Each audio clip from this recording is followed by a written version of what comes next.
I've been watching the show For All Mankind. I've actually finally caught up with it. It did start 4 or 5 years ago, but I'm almost at the end of season 4, which is the current season. Apparently, there's a couple of more seasons coming out, and I think it's a nice sort of symbiotic, not symbiotic, but a connection to that particular story because. For All Mankind, obviously strongly encourage everyone to watch it because it's a show that really honors the space program and these types of things. Like this exact scenario is something you'd probably see in the show, for instance, and how it works. But obviously there's, because the concept of it is like an alternative history, the Soviets get to the moon first, and this leads to a situation where the space race never ends. So, by the 2000s, they're already going to Mars and all that sort of stuff because of competition and whatnot.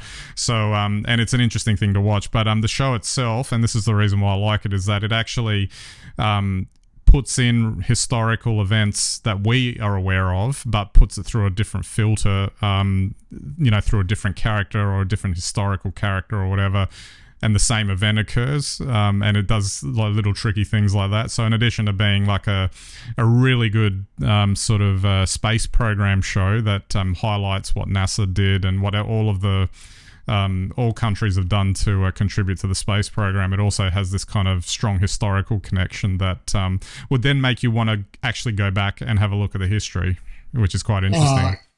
Absolutely. I mean, this is where, these sort of alternate historical perspectives, or in fact futuristic perspectives, can be really, really interesting because they test our understanding of what happened and what could have been if things were so different. I mean, the Viking missions to Mars in 1976 purely came out of the moon program.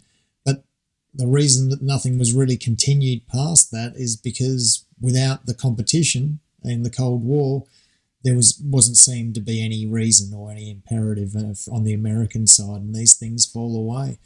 Of course, if we're going to talk about films that might really put people in the picture, I still think First Man with Ryan Gosling is an incredible film, and that would at least set the scene for all of mankind and imagining what might happen after. Because the feat of engineering to get there in 1969 is unbelievable. And the fact that a man could land on the moon better than a computer today, well, that says a lot too. Absolutely. So encourage you all to go and watch those. Highly recommended.